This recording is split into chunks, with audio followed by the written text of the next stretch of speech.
Welcome to another Draw Me Thursday, our second to last moon-themed tutorial. Today we're going to do some really cool stuff with layers. So what you'll need is either an iPad with Procreate or a similar program, or you could use acrylics, watercolor, even torn colored paper with glue. Let me show you a little time lapse to show you what's going to happen.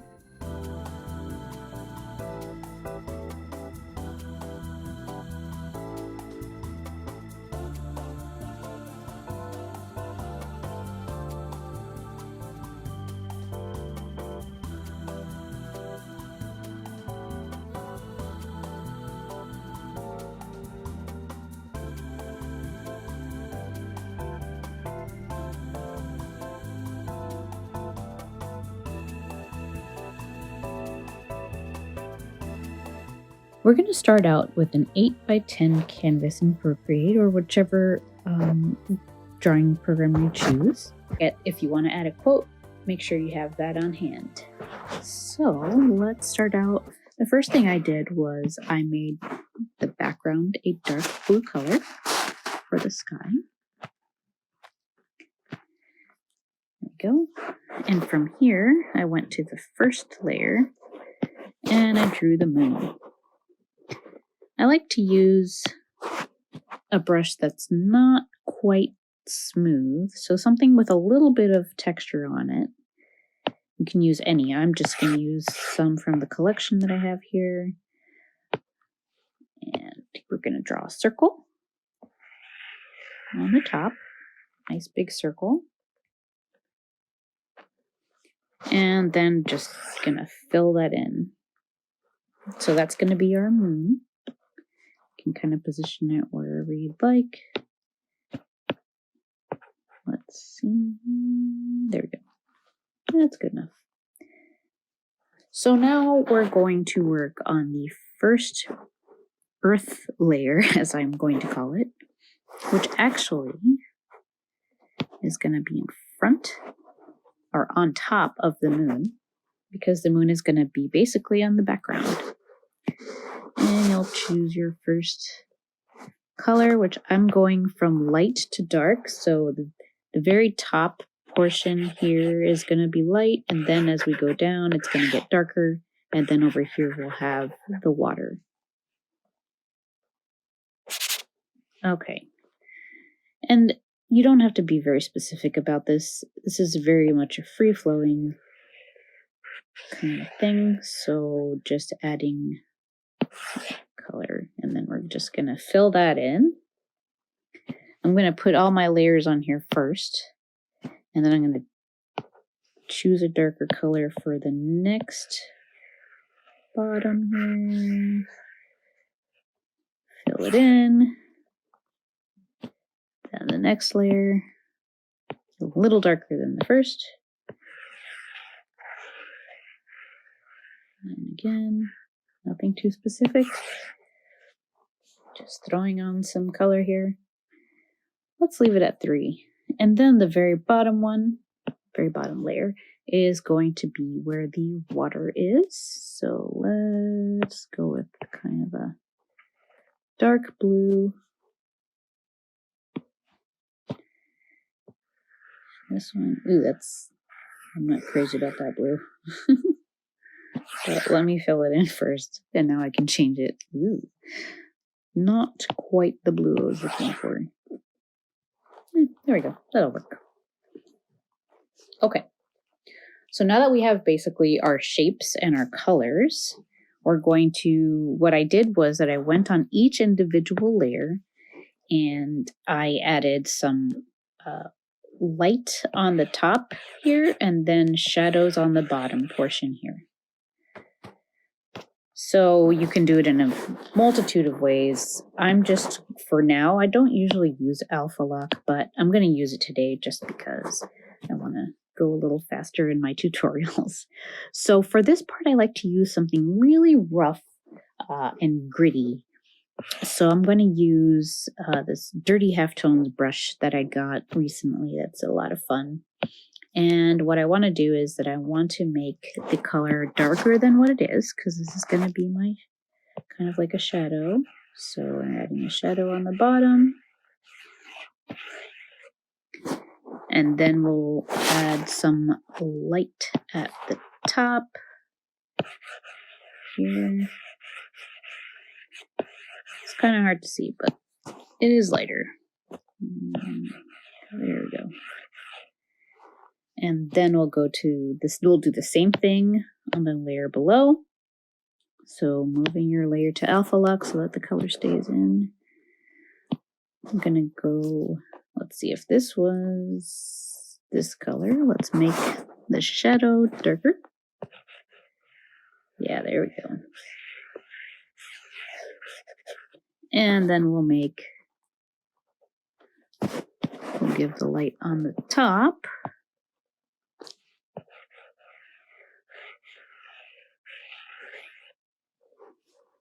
Like so. And actually, I did each layer kind of a little different.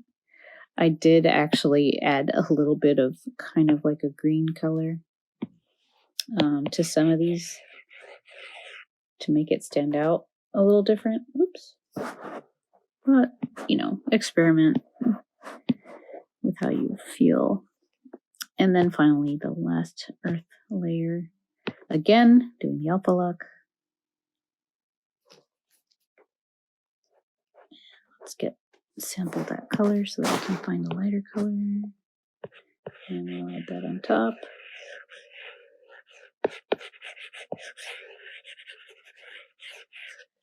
And finally,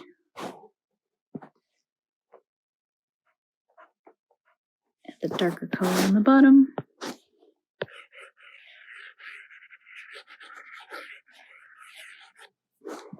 You can even use the smudge brush. Ooh, never mind. Not the look I was going for. How about the eraser brush a little bit? Okay, we'll just leave it how it is.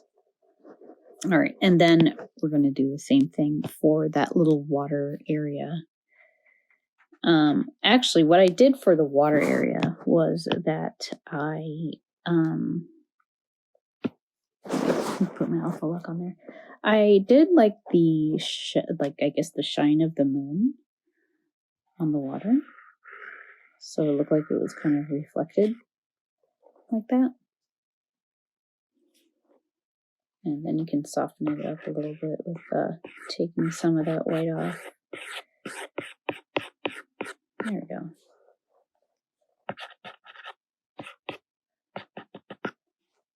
And then if you wanted to add a little bit of darkness on the bottom edges here. There we go.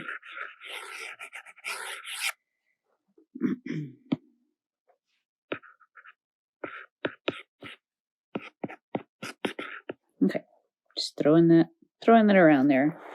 And I also added a silhouette of a boat. You can actually make that another layer.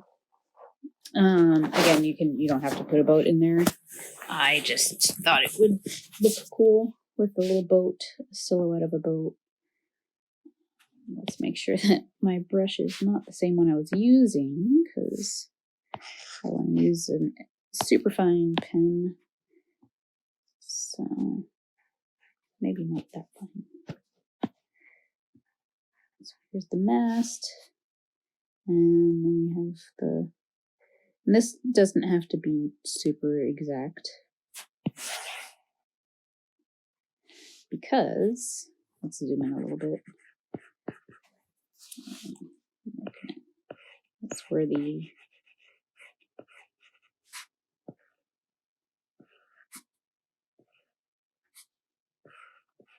okay.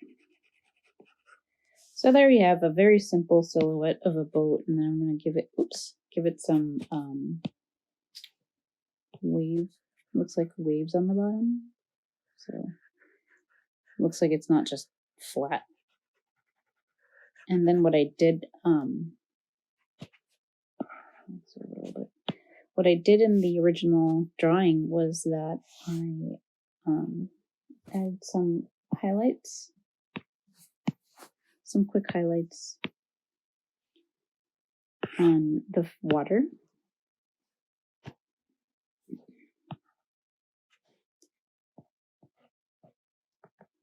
Too much. Let's bring that opacity down and the size of the brush down a little bit. So I want it to be soft. Everything in this kind of little piece is soft. So a little bit of a ripple.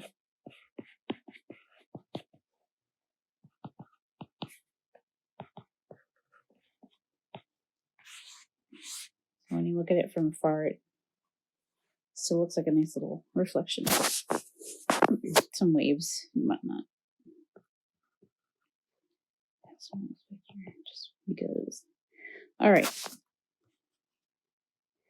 Then we'll go to the moon, and we're going to make a layer, but we're going to drag that under the moon, because what I want to do is add the glow of the light of the moon behind the moon.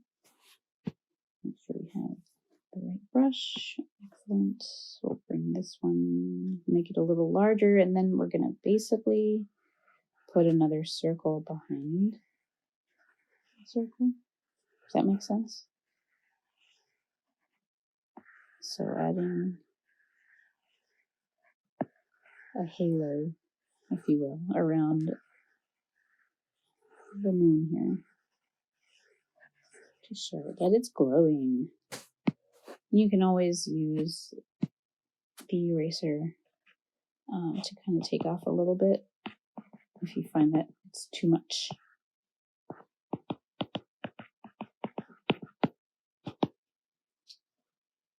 And I'm even going to make it a little, just a tad blurry.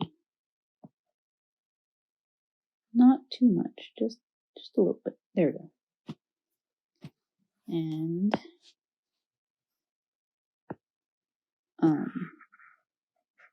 I'm also, where is it screen? I'm moving the opacity down just a smidge under screen. Okay. Awesome. Looks nice. Okay.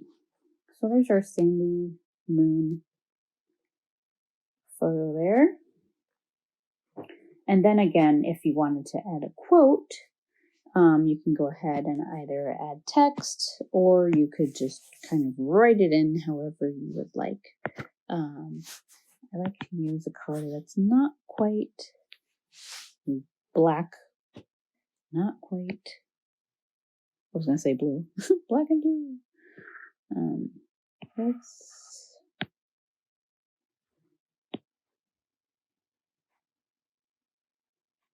can't even see anything. Oh, because I'm on the wrong layer. Well, let's go up. Bring this layer up to the very top, because this is going to go on top of everything.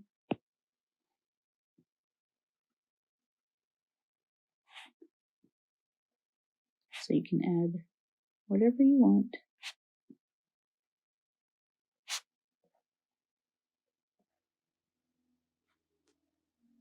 And let's blend that a little better.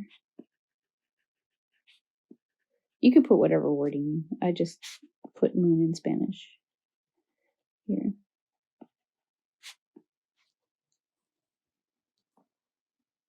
And then if you want to get super fancy, you could even add a little bit of other color. I'd bring the opacity down just lightly. Let me go over that. And change the colors.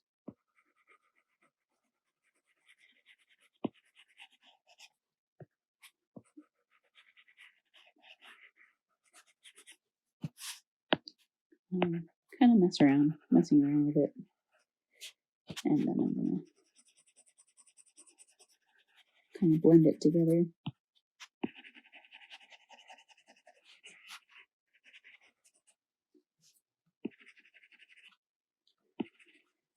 Pretty. And actually change the opacity as well here. Make it a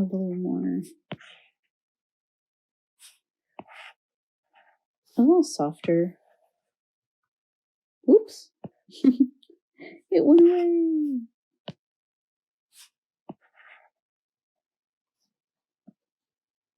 All right. And basically that's how I made this drawing. And don't forget to add your signature at the bottom, or wherever it is that you like to add your signature.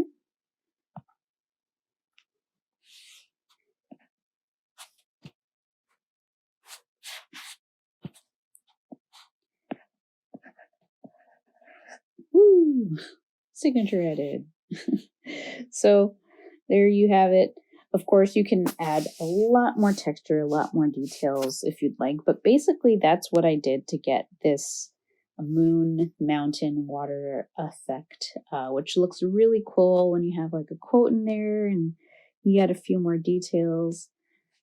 It really, really stands out, and it looks really cool on like a postcard or just framed, even as a big, I don't know, maybe a little 5x7 frame would be very cute.